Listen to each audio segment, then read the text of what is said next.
Hello students, welcome to M12। आज हम फिर आ गए हैं आपका क्लास 12th का जो आपका राजनीतिक विज्ञान है उसका पार्ट नंबर 3 यानी कि चैप्टर नंबर 3 लेकर।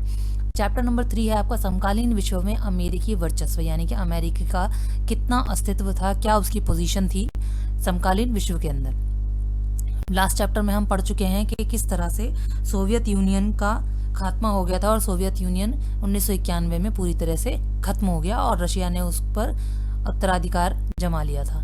अब जब दो सुपर पावर्स, जो कि हमने पहले चैप्टर में पढ़ा था कि अमेरिका और सोवियत संघ दो सुपर पावर्स थी, जिसमें से कि एक महाशक्ति सोवियत संघ जो है वो 1991 के बाद खत्म होगी, तो एक ही महाशक्ति बची जो रह गई अमेरिका।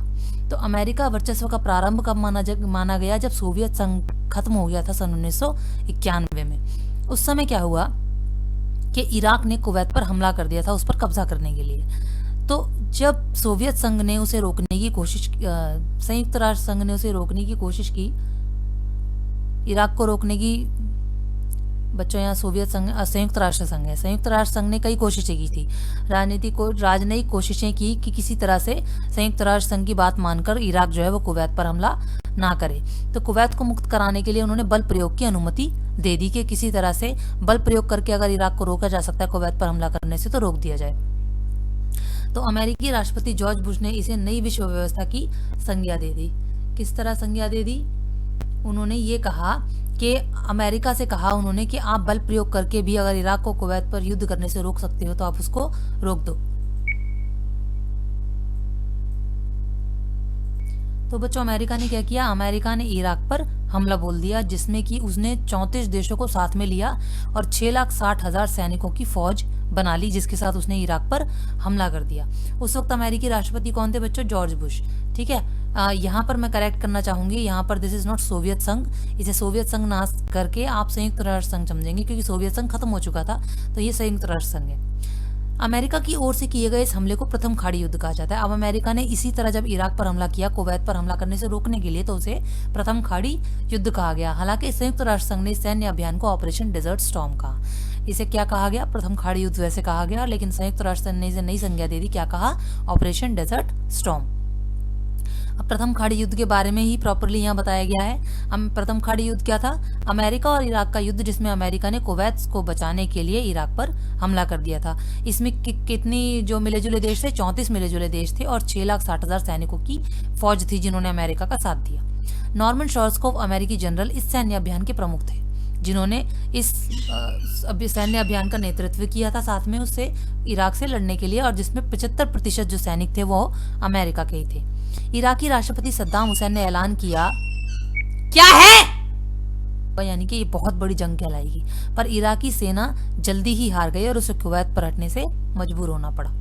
तो इसने दिखा दिया कि जो अमेरिका है वो प्रौद्योगिकी के मामले में बाकी देश जो हैं वो अमेरिका से कितने पीछे हैं। अमेरिका द्वारा तथाकथित स्मार्ट बम के अत्यधिक प्रचारिक उपयोग के कारण कुछ पर्यवेक्षकों ने इसे कंप्यूटर युद्ध कहा, क्योंकि अमेरिका प्रौद्योगिकी में और टेक्नोलॉजी में बहुत ज्यादा आगे होता, तो उसके पास स्मार्ट बम का उसने जब इस्तेमाल किया तो लोगों ने उसे क्या कहा? कंप्यूटर युद्ध कहा। व्यापक टीवी प्रचार ने इसे वीडियो गेम युद्ध भी बना दिया, क्योंकि दुनिया भर में दर्शक इराक का विनाश देख रहे थे, क्योंकि इसका लाइव टेलीकास्ट बहुत जगह पर बहुत सारे टीवी चैनलों पर हुआ था, इसलिए इसे वीडियो गेम युद्ध भी कहा गया। अमेरिका ने भी कथित तौर पर लाभ कमाया, क्योंकि उसे जर्मनी, जापान और सऊदी अरब जैसे देशों से युद्ध पर खर्च किए गए धन की तुलना में अधिक धन प्राप्त हुआ। क्योंकि इराक से जिन जिन देशों को खतरा था, जैसे कि जर्मनी, जापान और सऊदी अरब, जो इराक के फेवर में नहीं थे, वो लोग अमेरिका से बहुत खुश हुए और अमेरिका ने इस बात से लाभ कमाया। क्यों? क्योंकि जितना उसका कैसे लाभ कमाया? युद्ध पर उसने जितना भी धन खर्च किया था उससे कहीं अधिक धन उसे इन देशों से प्राप्त हो गया।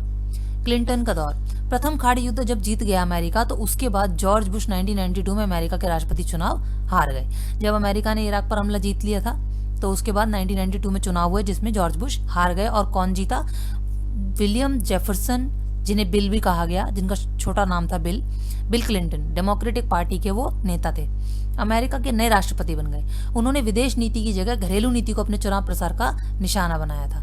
तो वो चाहते थे कि विदेश नीति को ध्यान में न रखकर अपनी जो घरेलू नीति है, अपने ही देश में जिस प्रकार की नीतियां चल रही हैं, जो उसका राजनीतिक स्टेटस है, जो इकोनॉमिक है, जो उसकी अर्थव्यवस्था है उस पर ज़्यादा ध्यान दिया जाए। 1996 में इन्होंने दोबारा चुनाव जीता और अगले 8 वर्षों तक राष्ट्रपति बने रहे, यानी कि इन्होंने लंबा टाइम अपना एज अ राष्ट्रपति निकाला।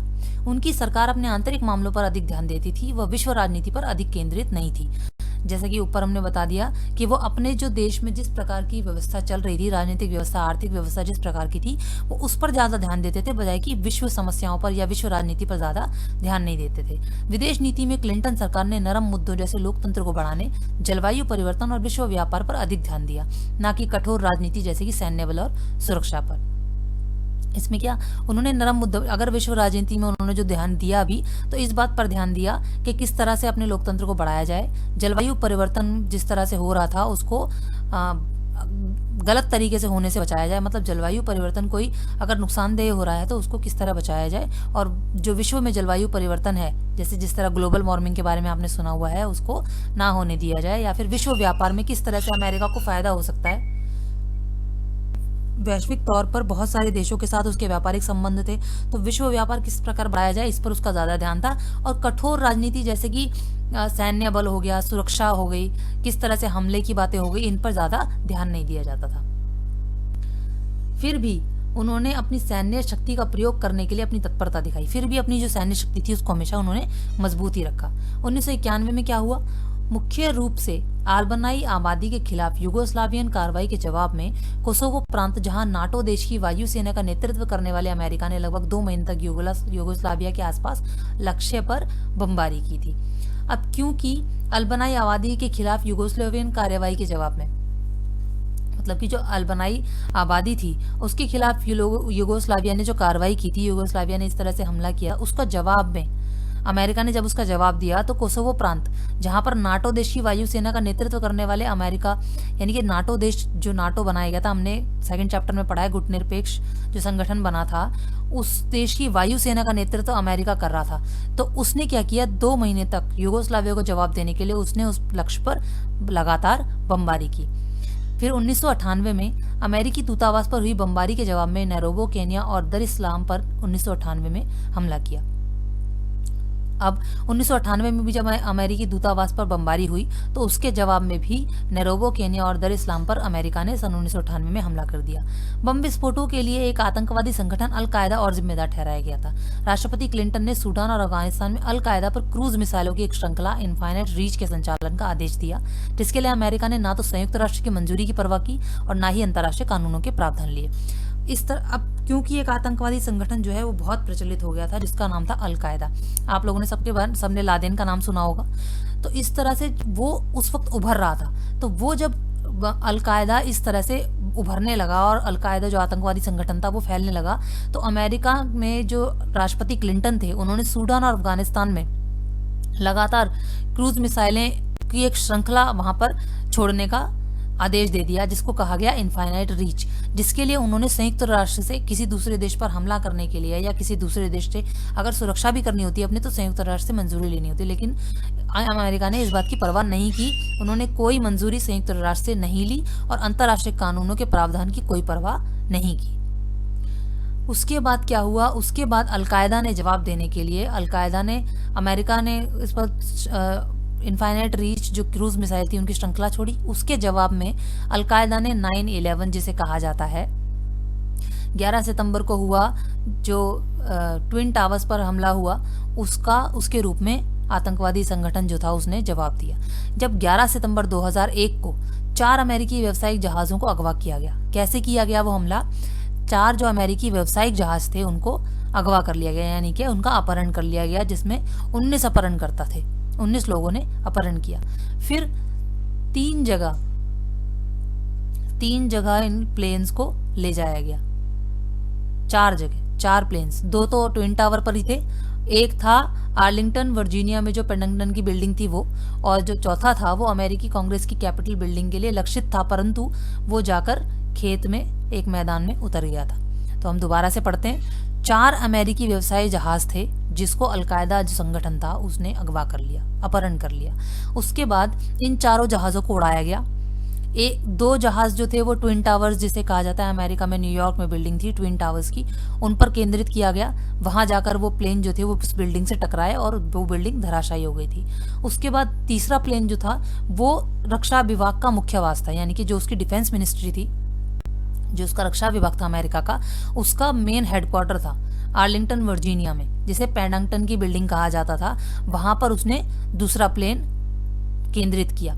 तीसरा प्लेन अमेरिकी कांग्रेस की कैपिटल बिल्डिंग के लिए केंद्रित था, लेकिन वो किसी वजह से पेंसिल्वेनिया के एक मैदान में उतर गया था। इन्हीं चारों हमलों को 9/11 के नाम से जाना जाता है। इसमें क्या हुआ बच्चों, करीब 3000 लोगों की मृत्यु हुई थी। अमेरिका की स्थापना जो 1776 में हुई थी, जहां पर अमेरिका आजाद हुआ था, अमेरिका की स्थापना से लेकर अब तक अमेरिका की मिट्टी पर होने वाले सबसे भयानक हमलों में से एक था।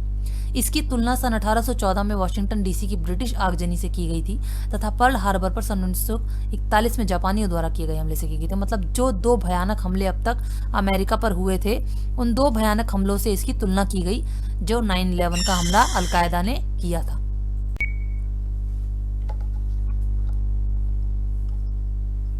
प्रतिक्रिया तेज और क्रूर थी, क्योंकि अमेरिका को बहुत नुकसान हुआ था।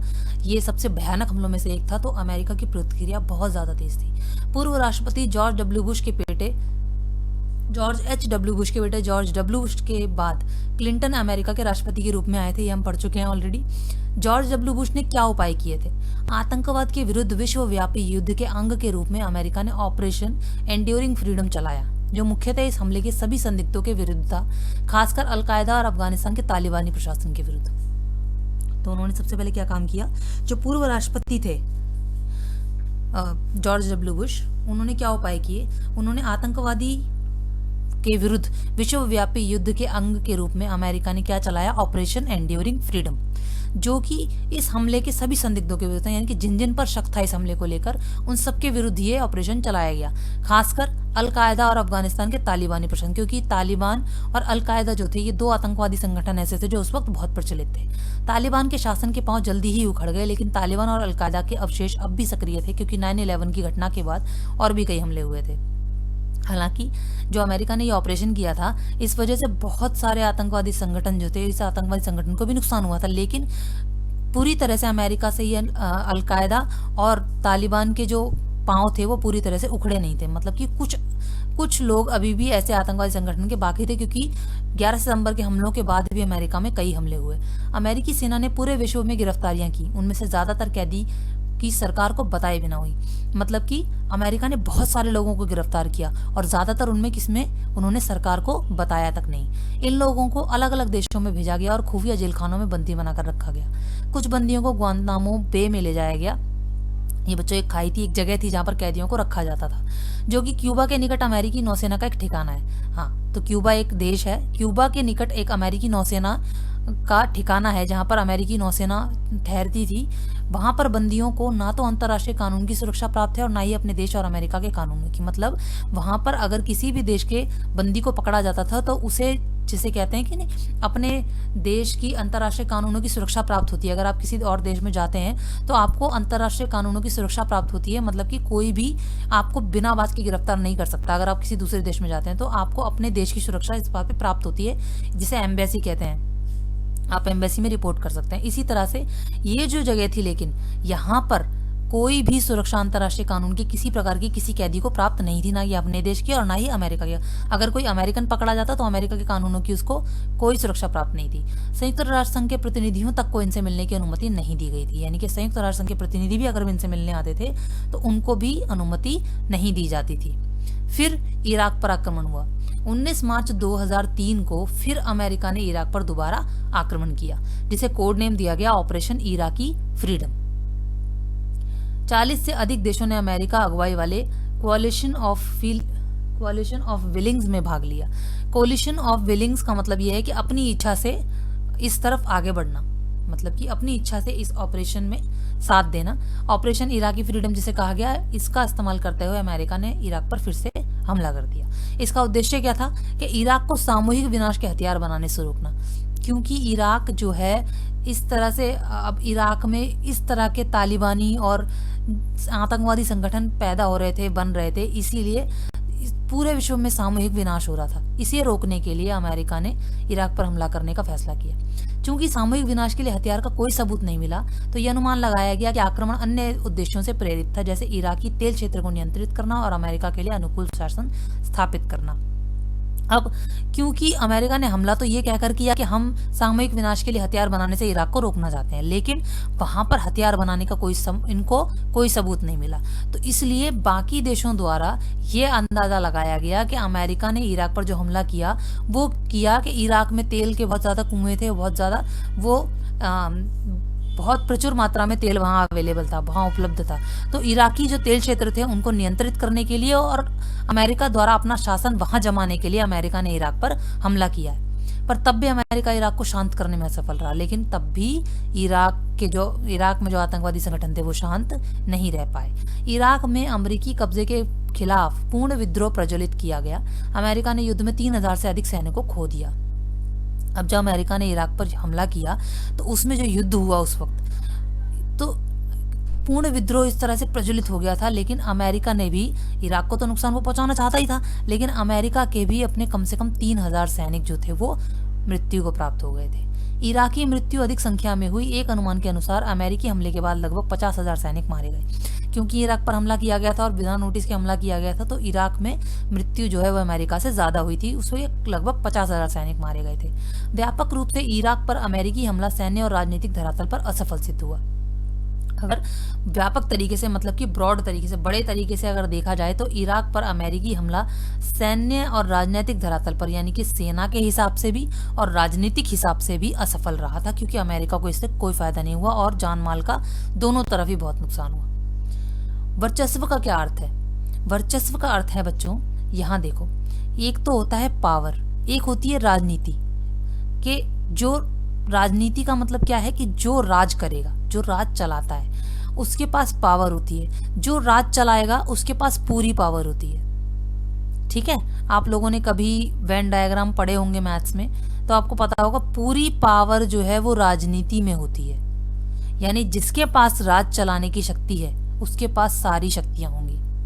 ठीक है, अब जो शक्ति है वो देखो, व्यक्ति के तौर पर अगर देखा जाए तो व्यक्ति का शक्ति पाना और बनाए रखना है। यानी कि जो वर्चस्व का अर्थ होता है, अमेरिका के पॉइंट ऑफ व्यू से भी अगर देखें तो वर्चस्व का जो मेन अर्थ, शाब्दिक अर्थ होता है वो होता है कि शक्ति को पाना और उसे बनाए रखना। क्योंकि अमेरिका एक महाशक्ति था और वो महाशक्ति बने रहना चाहता था, मतलब महाशक्ति की पावर तो उसने पा ली थी, अब वो उस महाशक्ति को बनाए रखना चाहता था कि उसके ऊपर कोई भी इस तरह की महाशक्ति ना आ जाए, चाहे वो एक व्यक्ति हो चाहे समूह हो। वर्चस्व का अर्थ जो है वो दोनों के लिए सेम होता है। शक्ति, सत्ता। अब राजनीतिक तौर पे अगर हम शक्ति का अर्थ देखें तो क्या होती है? सैन्य वर्चस्व, यानी कि सेना का जो पूरा अधिकार है, सेना को कंट्रोल करने का जो पूरा अधिकार है वो जिसके पास शक्ति होगी उसके पास होगा। आर्थिक शक्ति, अपने देश की अर्थव्यवस्था को कंट्रोल करने का, अपने देश की अर्थव्यवस्था को नियंत्रित करने की शक्ति जिसके पास होगी वो महाशक्ति कहलाएगा। राजनीतिक ताकत, अपने देश में किस तरह के कानून लागू करने हैं, किस चीज को वैधता देनी है, किस चीज को वैधता नहीं देनी है, किसे गैर कानूनी माना जाए, कौन सी नीतियां चलाई जाएं, ये पावर उसी के हाथ में होगी जिसके हाथ में राज करने की सत्ता होगी। और सांस्कृतिक श्रेष्ठता, जिसके पास शक्ति होगी उसी के पास इस बात की पावर होगी उसके पास, जिसके पास सत्ता होगी उसके पास इस बात की शक्ति होगी कि वो अपने देश की जो सांस्कृतिक श्रेष्ठता है उसको बनाए रख सके और उसको ऊपर उठा सके। शीत युद्ध में, अब यहाँ पर देखो नटशेल में हम दोबारा बता रहे हैं, शीत युद्ध हुआ। शीत युद्ध में शक्ति का बंटवारा हुआ अमेरिका और सोवियत संघ के बीच में। सोवियत संघ का 1991 तक पतन हो गया था और सोवियत संघ पूरी तरह से खत्म हो गया, लेकिन बचा कौन? फिर बचा अमेरिका। खाली अमेरिका की एक ध्रुवीय शक्ति की गई। हम सेकंड चैप्टर में पढ़ चुके हैं। जिन लोगों ने सेकंड चैप्टर का वीडियो नहीं देखा है, दूसरे पार्ट का वीडियो नहीं देखा, वो प्लीज हमारे चैनल पर जाइए और सेकंड चैप्टर का वीडियो देखिए, क्योंकि ये उसी से जुड़ा हुआ है। सेकंड चैप्टर में हमने पढ़ा था कि जब वोट किया गया, जब ये बाकी देशों के साथ इस बात को डिस्कस किया गया कि किस तरह के दो ऑप्शंस में से एक ऑप्शन चुना जाए कि या तो देशों की मिलीजुली सरकार बनके एक महाशक्ति बनाई जाए और बहुध्रुवीय सरकार बनाई जाए, या फिर एक ध्रुवीय सरकार बनाई जाए जिसमें एक ही महाशक्ति होगी और जिसका पूरे विश्व पर संचालन होगा। तो एक ध्रुवीय शक्ति को चुना गया, तो अमेरिका केवल एक इकलौती शक्ति बनकर रह गया जिसको पावर तो मिल गई, शक्ति तो मिल गई, सत्ता भी मिल गई। अब उसके पास वर्चस्व के लिए उसको जरूरी था कि वो उस महाशक्ति को पूरी तरह बनाए रखे। अंतरराष्ट्रीय व्यवस्था में ताकत का एक ही केंद्र हो तो इसे वर्चस्व शब्द से वर्णित किया जाता है। यहाँ एक और शाब्दिक परिभाषा दे रखी है कि अंतरराष्ट्रीय व्यवस्था में, यानी कि अंतरराष्ट्रीय रूप से जिसके हाथ में ताकत होगी, जो ताकत का केंद्र होगा, उसका वर्चस्व सबसे ज्यादा मजबूत कहा जाएगा। वर्चस्व एक सैन्य शक्ति के अर्थ में। अब यहाँ पर हमने पढ़ा था, देखिए यहाँ पर हमने पढ़ा था कि सैन्य वर्चस्व क्या है, आर्थिक शक्ति क्या है, ये मैंने आपको मोटे तौर पर बताया था। अब यहाँ इसे डिटेल में हम पढ़ रहे हैं। वर्चस्व एक सैन्य शक्ति के अर्थ में क्या कहा जाएगा? वर्चस्व शब्द किसी एक राज्य के नेतृत्व या प्रभुत्व का बोध कराता है, यानी कि जिसका प्रभुत्व होगा, जिसका राज चलेगा, उसको वर्चस्व कहा जाएगा। अब सैन्य शक्ति अगर देखी जाए अमेरिका के रूप से तो क्या थी? मजबूत सैन्य शक्ति। जो अमेरिका की जो सैन्य शक्ति थी वो काफी मजबूत थी। अमेरिका अपनी सैन्य क्षमता पर संयुक्त रूप से अगली 12 शक्तियों की तुलना में अधिक खर्च करता है। पेंटागन की बजट का एक बड़ा हिस्सा सैन्य अनुसंधान, विकास आदि पर खर्च होता है, दूसरे शब्दों में तकनीक पर। यानी कि जितने भी ऐसे 12 देश हैं जो अपनी सेना पर मिलाकर जितना खर्च करते हैं उतना अमेरिका अकेला खर्च करता है अपनी सैन्य अनुसंधान पर। पेंटागन जो कि रक्षा अनुसंधान का मुख्यालय मैंने आपको ऊपर दिखाया था भी, जहां पर हमला किया गया था अलकायदा द्वारा, उसके बजट का एक बहुत बड़ा हिस्सा सैन्य अनुसंधान, विकास आदि पर खर्च किया जाता है। यानी कि देखा जाए तो अपनी जो तकनीकी क्षमता है उसको बढ़ाने के लिए खर्च किया जाता है। अपने अधिकृत भूभाग में कानून व्यवस्था बहाल कर पाने में कमी, लेकिन फिर भी अपने अधिकृत यानी कि जितनी जमीन पर अमेरिका का कब्जा है उसमें कानून व्यवस्था पूरी तरह बनाए रखने में अमेरिका में कमी रह जाती है। इराक पर अमेरिका द्वारा किए गए हमले में वो इराक की जनता को अपने नेतृत्व वाली गठबंधन सेना के आगे झुका पाने में असफल हुआ।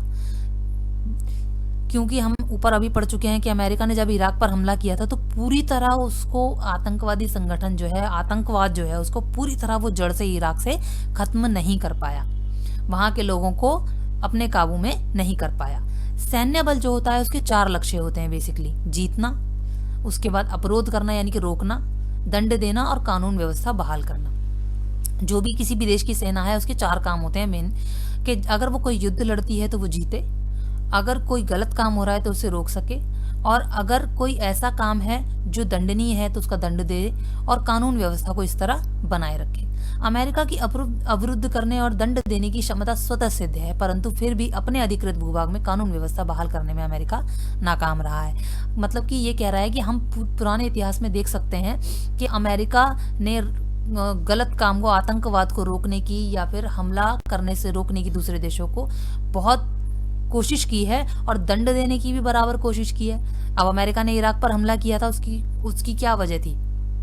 हालांकि उसने कहा कि आतंकवाद को खत्म करने की या हथियार बनाने को रोकने के लिए उसने हमला किया था, लेकिन वो दंड भी बराबर देता है। अमेरिका ने जैसे कुवैत पर हमला करने से रोकने के लिए इराक पर हमला किया था, अमेरिका ने जापान पर बम गिराए थे, हिरोशिमा नागासाकी पर बम गिराया था। तो ये हम इतिहास में देख चुके हैं कि अमेरिका किस तरह से हमले को रोकने, परंतु साथ ही साथ दंड देने, दूसरे देशों को दंड देने की क्षमता उसके पास कितनी है, लेकिन फिर भी अपने ही देश में वो कानून को पूरी तरह, अपने अधिकृत भूभाग में कानून को पूरी तरह बहाल करने में नाकाम रह जाता है। वर्चस्व ढांचागत ताकत के रूप में। अब ताकत के रूप में अगर देखा जाए तो वर्चस्व का दूसरा अर्थ है वैश्विक अर्थव्यवस्था को समझना। आप अगर वैश्विक अर्थव्यवस्था को कोई देश नहीं समझता है तो वो अपना वर्चस्व वहां स्थापित नहीं कर पाएगा पूरी तरह से। पूरे विश्व की बुनियादी धारणा में वर्चस्व या प्रमुख शक्ति को आवश्यक है कि वो दुनिया के निर्माण और उसके अस्तित्व का समर्थन करे। यानी कि अगर कोई शक्ति ऐसा चाहती है कि वर्चस्व और उसकी प्रमुख शक्ति बना रहे या उसका वर्चस्व स्थापित रहे, तो सबसे पहले उसे क्या करना होगा कि वो दुनिया के निर्माण और उसके अस्तित्व का समर्थन करे। वो ये भी माने कि दुनिया में जो अस्तित्व है, मतलब कि दुनिया में और भी जो देश हैं या और भी जो लोग हैं उनका अपना भी अस्तित्व है और उसको समर्थन करे। उसके पास आदेश के लिए कुछ मानदंड स्थापित करने और वैश्विक संरचना को बनाए रखने की क्षमता और इच्छा हो। यानी कि वो ये चाहे कि उसके पास वो आदेश तो कर सके, लेकिन आदेश करने के लिए उसके पास कुछ मानदंड होने चाहिए, मतलब कि कुछ स्टैंडर्ड होना चाहिए। हर ऐसा नहीं कि कुछ भी मन आया और कुछ भी ऑर्डर दे दिया। अगर वो महाशक्ति है, अगर उसके पास ताकत है, तो उसके पास ये जिम्मेदारी भी होनी चाहिए कि अगर वो किसी पर हमला करता है या कोई शक्ति का उपयोग करता है तो उसके लिए कुछ मानदंड उसके पास हो और वैश्विक संरचना को वो बनाए रखे, वैश्विक संरचना को खराब ना करे।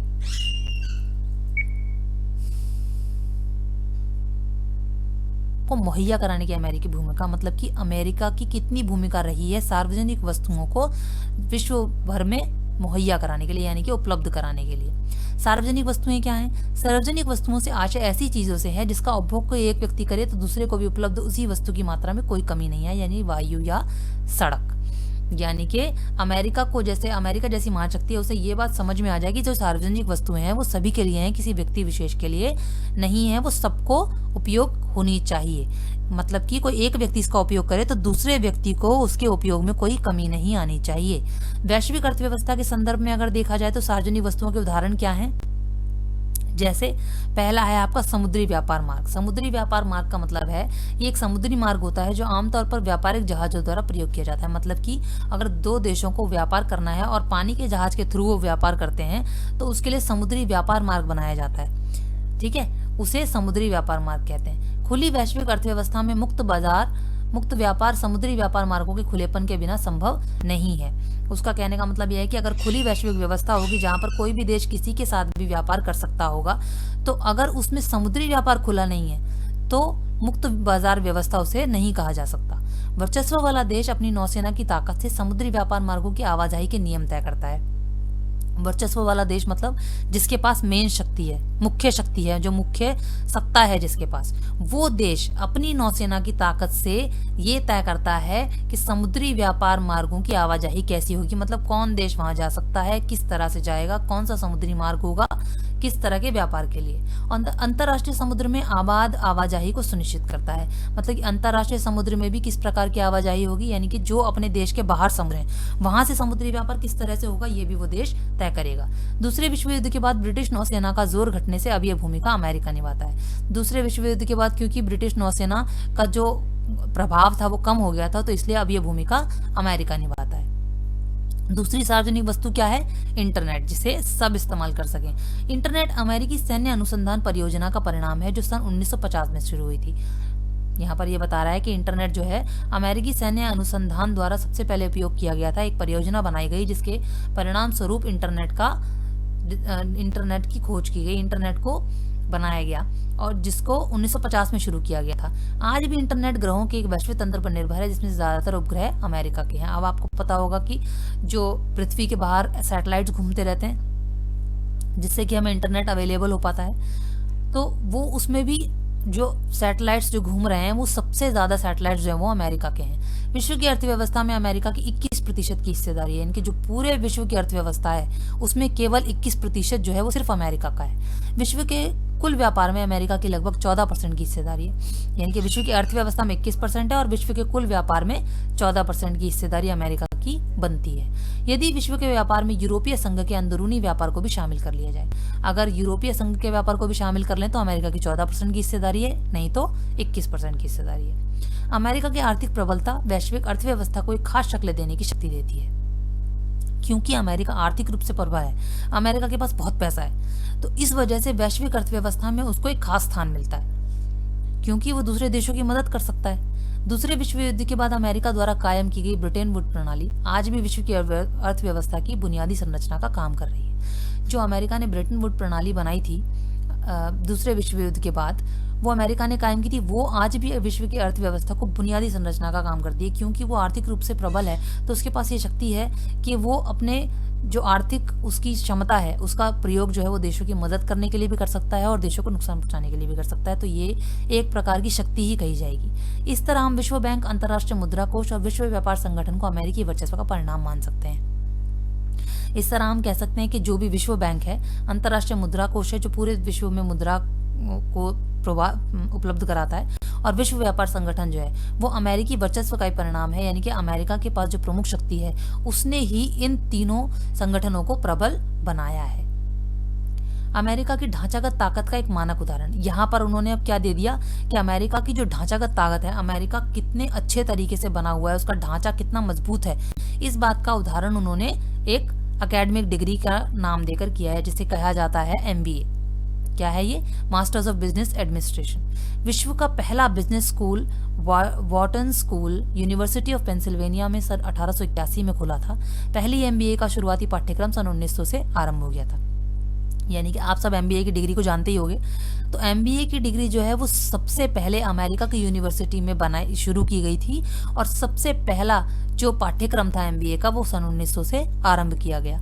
अमेरिका के बाहर एमबीए के किसी पाठ्यक्रम की शुरुआत 1950 में जाकर हो सकी। मतलब कि अमेरिका में सन 1881 में पेंसिल्वेनिया में ये बिजनेस स्कूल खुल भी गया था, और 1900 से एमबीए का पाठ्यक्रम भी शुरू हो गया था। जबकि बाहर के देशों में एमबीए का जो पाठ्यक्रम था वो कब से शुरू हुआ? 1950 के बाद। आज एमबीए पूरे विश्व में एक प्रतिष्ठित एकेडमिक डिग्री माना जाता है। आप सभी लोग एमबीए के बारे में जानते ही हो, ठीक है। अब वर्चस्व आपने आखिरी पढ़ा था, सांस्कृतिक अर्थ में क्या वर्चस्व है। यूएस वर्चस्व वाला देश है। इसका मतलब यह है कि पूरे विश्व में उसका सर्वोच्च स्थान है। प्रभावशाली वर्गों के प्रभुत्व के अनुकूल प्रभावशाली वर्गों को मनाने की ताकत है। यानी कि प्रभावशाली, क्योंकि वो प्रभावशाली खुद में बहुत प्रभावशाली देश है, इसी प्रकार के जितने भी प्रभावशाली और भी देश हैं उनके प्रभुत्व के अनुकूल प्रभावशाली वर्गों को मनाने की उसके अंदर ताकत है। मतलब कि कोई प्रभावशाली देश होते हैं तो वो वहां बैठकर डेमोक्रेटिक, जिसे कहते हैं राजनयिक काम, वो कर सकता है अमेरिका, और उसकी बात उन्हें माननी पड़ेगी क्योंकि उसके पास बहुत शक्ति है, वो बहुत एक महाशक्ति है, तो उसकी बात को नकारा नहीं जा सकता। पूरे विश्व में अच्छे जीवन और व्यक्तिगत सफलता के बारे में जो भी धारणाएं हैं वो 20वीं सदी के अमेरिका में प्रचलित व्यवहार बर्ताव से ही प्रतिबिंब हैं। आज पूरे विश्व में जितना भी अच्छी जीवन और व्यक्तिगत सफलता के बारे में जो भी माना जाता है कि अच्छा जीवन कैसे जिया जाता है, व्यक्तिगत सफलता किसे माना जाए, वो 20वीं सदी के अमेरिका में ही प्रचलित जो व्यवहार बर्ताव था उसका ही प्रतिबिंब है। मतलब कि वो जो जिसे आज हम कहते हैं कि भाई अच्छा लाइफस्टाइल है, इस तरह जीना चाहिए, आप एक इंसान को कामयाब इस तरीके से मान सकते हैं, तो वो सब चीजें 20वीं सदी के अमेरिका में ही दिखने लग गई थी। अमेरिका पृथ्वी पर सबसे ताकतवर और सांस्कृतिक रूप से लुभावना देश है। इसी पहलू को सहमति मनवाने की ताकत कहा जाता है। ये हम पढ़ चुके हैं ऑलरेडी कि अमेरिका जो है वो बहुत ज्यादा ताकतवर और सांस्कृतिक रूप से एक प्रतिष्ठित देश है। इसे क्या कहा जाता है? इसी अमेरिका के इस पहलू को कहा जाता है कि सहमति मनवाने की उसके अंदर ताकत है। वो किसी भी देश को किसी पॉलिसी के लिए अगर मना सकता है तो वो इतना प्रभावशाली है अमेरिका कि उसकी बात को सीधे सीधे नकारा नहीं जा सकता। अमेरिकी शक्ति के रास्ते में अवरोध। अब अमेरिकी जो शक्ति है, ये तो हमें पता है कि अमेरिका का वर्चस्व कितना मजबूत है, लेकिन फिर भी अमेरिका के रास्ते में कौन सी रुकावटें हैं। अमेरिकी वर्चस्व की सबसे बड़ी बाधा कुछ उसके वर्चस्व के भीतर मौजूद है। जो अमेरिका के वर्चस्व की सबसे बड़ी ताकत है और उसकी सबसे बड़ी कमजोरी भी अमेरिका ही है। अमेरिकी शक्ति की राह में 3 अवरोध हैं। उसने बताया है कि 3 जो बाधाएं हैं, 3 रुकावटें हैं अमेरिका की पूरी तरह से शक्ति बनने में।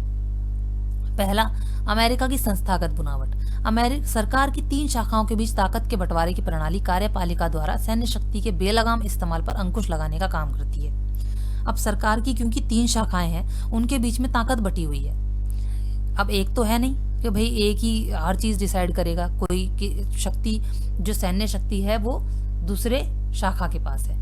तो इस तरह से जब 3 शाखाओं में बटा हुआ है तो इसमें क्या करती है कि कार्यपालिका जो है सैन्य शक्ति के बेलगाम इस्तेमाल करती है। कार्यपालिका के अगर कंट्रोल में सैन्य शक्ति है तो वो उसका बेलगाम, जो कार्यपालिका है वो सैन्य शक्ति को जब बेलगाम इस्तेमाल किया जाता है तो उस पर अंकुश लगाने का काम करती है। तो इस तरह क्या होता है, मान लीजिए 3 शाखाएं बना दी, एक विधायिका बना दी, कार्यपालिका बना दी और एक आपका न्यायपालिका बना दी। तो उसमें कार्यपालिका क्या करती है कि जब सैन्य शक्ति का बेलगाम इस्तेमाल किया जाता है तो उसको वो रोक लगाती है। और कई बार ऐसा होता है कि भाई बहुत ज़रूरी होता है सैन्य शक्ति का इस्तेमाल करना, और कभी कभार अमेरिका गलत भी इस्तेमाल करता है तो उस पर वो रोक लगाने का काम करती है। तो इस तरह आपस में ही इनमें ठनी रहती है। दूसरी रुकावट क्या है? ये तो हमने पहली रुकावट पढ़ ली। दूसरी रुकावट क्या है? अमेरिकी समाज जो अपनी प्रकृति में उन्मुक्त है। अमेरिका में जनसंचार के साधन समय समय पर वहां के जनमत को एक खास दिशा में मोड़ने की भले कोशिश करें, पर अमेरिकी राजनीतिक संस्कृति में शासन के उद्देश्य और तरीके को लेकर गहरे संदेह के भाव भरे हुए हैं। मतलब कि अमेरिका में जो भी जनसंचार है, जिस भी तरह का कम्युनिकेशन लोगों के बीच में होता है, वो समय समय पर लोगों को एक खास दिशा में मोड़ने का काम तो करता है, क्योंकि भाई टीवी है, न्यूज़पेपर है, न्यूज़ है, इससे लोग जनता देखती तो है। तो एक खास दिशा में अमेरिकी जनता को मोड़ने का प्रयास तो कितना भी किया जाता है, लेकिन उसके बावजूद भी जो अमेरिकी की राजनीतिक संस्कृति है, जो अमेरिका का राजनीतिक ढांचा है, उसमें शासन के उद्देश्य क्या हैं और तरीके कैसे हैं, उसको लेकर हमेशा गहरे संदेह का भाव बना रहता है, क्योंकि जो भी नेता आता है वो अपने हिसाब से जनमत के जो विचार हैं उनको मोड़ देता है। अमेरिका की विदेशी सैन्य अभियानों पर अंकुश रखने की यह बात बड़ी कारगर भूमिका निभाती है।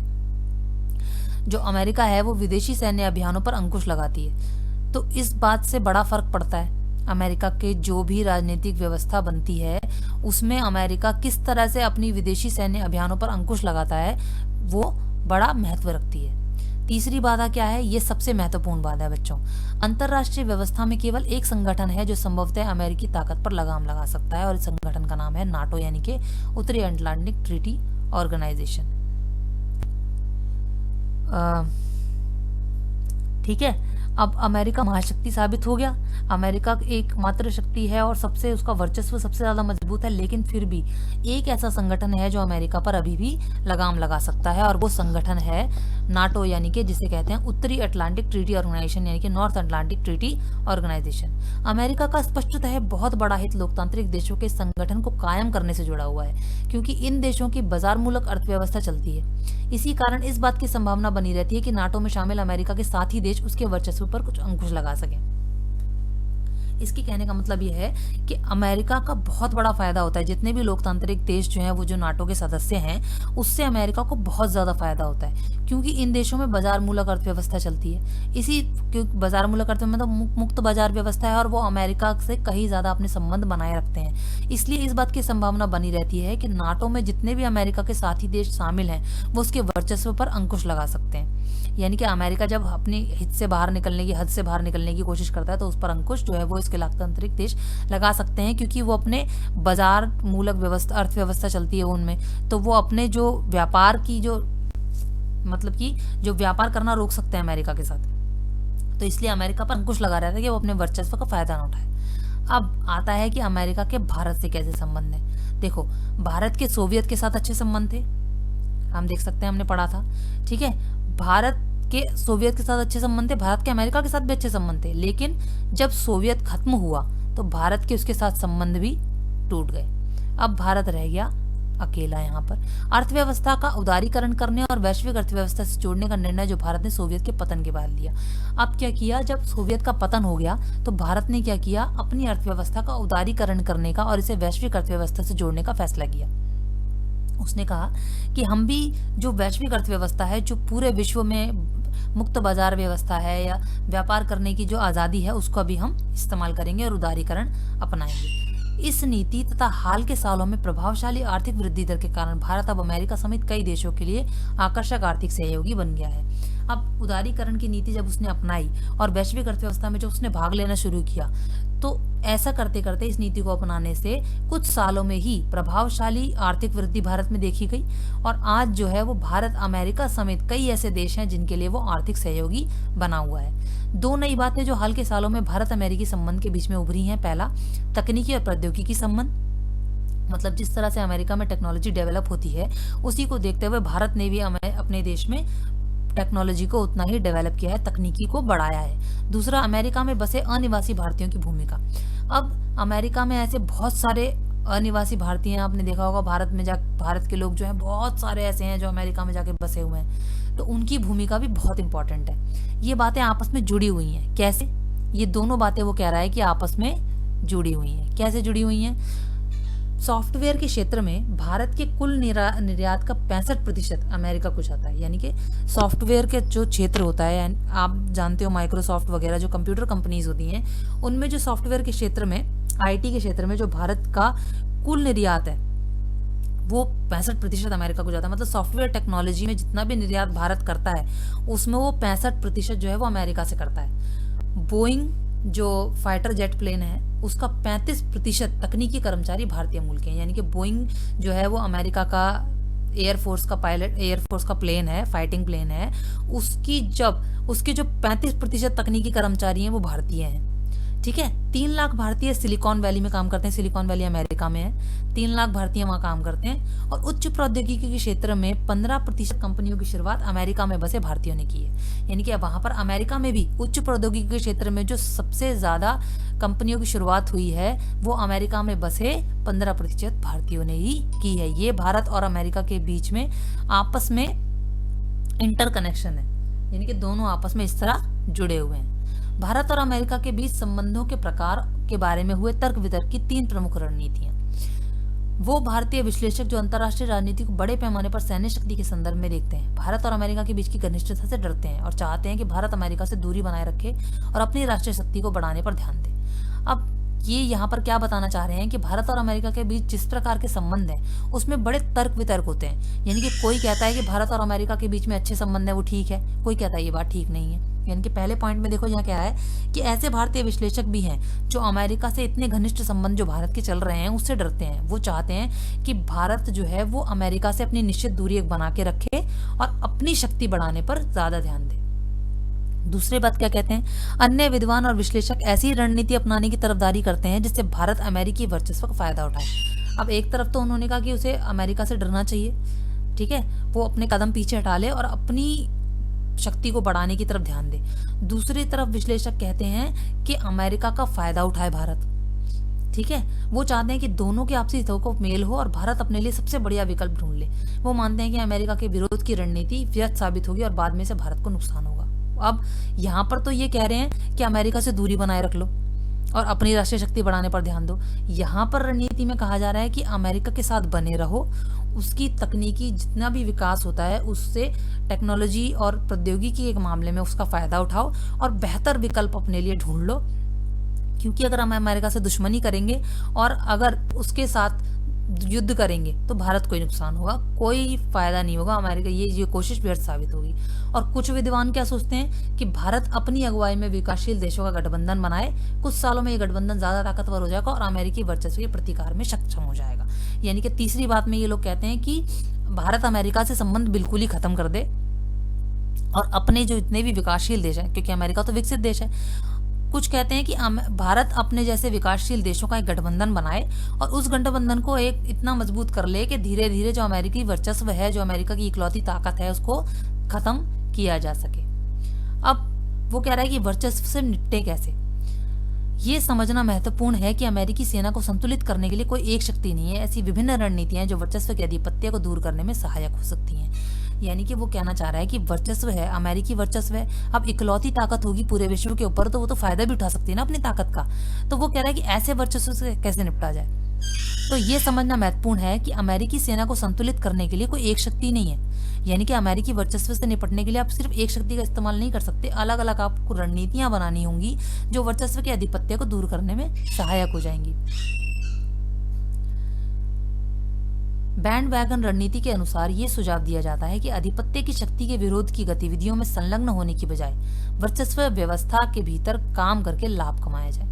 अब बैंड वैगन की एक रणनीति है, वो क्या कहती है, वो ये कहती है कि जो वर्चस्व शक्ति है यानी कि अमेरिका है उसका विरोध ना किया जाए, उसका विरोध करने की बजाय उसके साथ साथ आप उसकी गतिविधियों में साथ साथ रहो और उसकी वर्चस्व व्यवस्था से फायदा उठाओ और लाभ कमाओ। दूसरा है छिपने की रणनीति। इसका अर्थ है कि जितना संभव हो सके प्रमुख शक्ति से दूर रहा जाए। चीन, रूस और यूरोपीय संघ इस व्यवहार के उदाहरण है। जैसे कि हमने ऊपर 3 रणनीतियां पढ़ी है ना, इस तरह से ये रणनीतियां यहाँ पर आपको बताई गई हैं। एक बैंड वैगन रणनीति है जिसमें वो कहते हैं कि भाई साथ साथ चलते रहो और उससे फायदा उठाते रहो अमेरिका से। दूसरी क्या है, छिपने की रणनीति है कि भाई दूर हो जाओ, ज्यादा दूर रहो और जितना संभव हो सके उतनी दूरी बना के रखो। इसके उदाहरण भी उन्होंने दिए कि चीन, रूस और यूरोपीय संघ जो है वो अमेरिका के साथ इसी तरह का व्यवहार करते हैं। तीसरी धारणा क्या है कि अमेरिका आधिपत्य का प्रतिरोध किया जाए और अन्य राज्यों की बजाय गैर राज्य अभिनेताओं से आते हैं। ये भी माना जाता है कि अमेरिकी आधिपत्य के लिए चुनौतियां गैर सरकारी संगठन, सामाजिक आंदोलन और जनमत संयोजनों से आएगी। मतलब कि ये भी कहा जाता है कि भाई इसका प्रतिरोध किया जाए, जैसे कि ऊपर गठबंधन बनाने की बात की थी, तो इस तरह से ये कहा गया है कि इसका प्रतिरोध किया जाए। कैसे? और ये सबसे ज्यादा प्रतिरोध कौन करता है? गैर सरकारी संगठन, सामाजिक आंदोलन और जनमत संयोजन जो है वो इस तरह से उम्मीद की जाती है कि यही लोग इसका प्रतिकार करने के लिए आगे बढ़ेंगे। बच्चों, ये हमारा 3rd चैप्टर कंप्लीट हो चुका है। आई होप आप सबको समझ में आया होगा। अगर मेरा फिर वही कहना है कि अगर आपको कोई डाउट हो तो प्लीज़ हमें कमेंट सेक्शन में ज़रूर बताइएगा। हम नेक्स्ट वीडियो में आपसे इसका इंग्लिश वर्जन लेकर मिलेंगे। तब तक आप इस पढ़ते रहिए और आगे बढ़ते रहिए। Keep studying.